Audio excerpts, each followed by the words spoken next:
Hello everyone, good morning. তো আজকে তো বেলষষ্ঠী, তো আমি ভাবলাম আজকে শাড়ি পরেই পুজোটা দিই। তো আজকে সমস্ত কাজ শেষ করে তারপর সকাল সকাল শাড়ি পরে এই যে পুজোটা দিয়ে দিচ্ছি স্নান করে।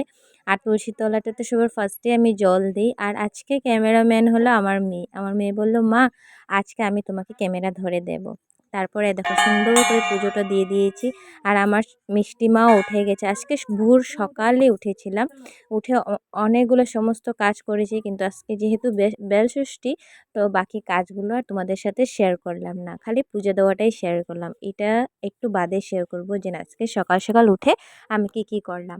এদিকে আমার পুজো দেওয়া কমপ্লিট। আর পুজোটা দেওয়ার পরে না এত মনটা শান্তি লাগে, মানে ঘরটা পুরো পবিত্র লাগে, মানে খুবই ভালো লাগে। আর তোমরা কারা কারা পূজা দিয়া কমপ্লিট করছো একটু কমেন্ট করে কইও।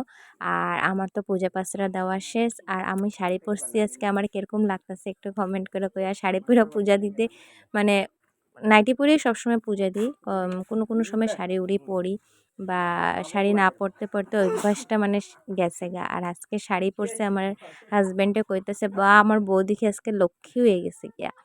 তো খুবই ভালো লাগে এরকম কথা শুনলে। তো পুরা বাড়ি ঘরে ধূপধুনা দেখায় আনিছি। হ্যাঁ, দেখো আমার ঠাকুরের আসনটা কি যে ভালো লাগতেছিল।